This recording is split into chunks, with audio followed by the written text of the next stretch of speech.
జ్యోతక్క దాచకుండా అన్నీ చెప్పిందా? తను ప్రెగ్నెంట్ అన్న విషయంతో సహా అన్నీ చెప్పింది. మరి శ్రావ్య గురించి చెప్పిందా?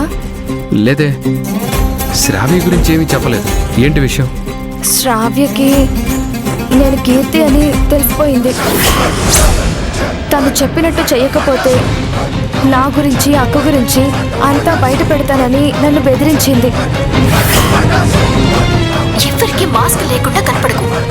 అచ్చం జ్యోతిలా వచ్చి మా అందరినీ పిచ్చి వాళ్ళని చేశాం. శ్రావ్య ఇలా బ్లాక్మెయిల్ చేసిందని జ్యోతక్క కూడా చెప్పాను. మరి జ్యోతి ఏమంది? శ్రావ్య మూడో ముడి వేయించుకుని నీకు భార్య కావాలని కోరుకుంటుంది కదా, అలాగే చేద్దామని అక్క కూడా చెప్పింది. శ్రావ్య మిమ్మల్ని అక్కని ఖచ్చితంగా దూరం చేస్తుంది బావగారు. మీ ఇద్దరి ప్రేమ నిలబడాలి బావగారు. మీరు జ్యోతక్క కలిసే ఉండాలి. శ్రావ్య గురించి నాకు తెలుసు. మా ఇద్దరిని విడదీయాలని ఎప్పటి నుంచో చూస్తుంది. అలా జరగకుండా ఉండాలంటే నేను చెప్పింది నువ్వు చెయ్యాలి.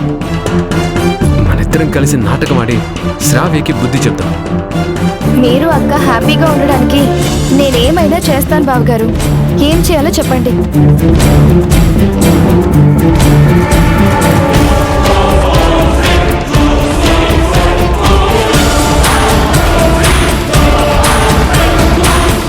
అలాగే బావగారు.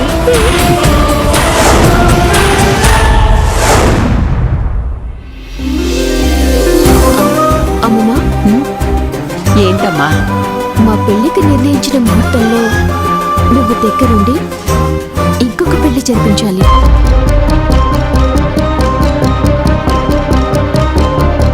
ఇంకో పెళ్ళ? ఎవరిది వర్ష?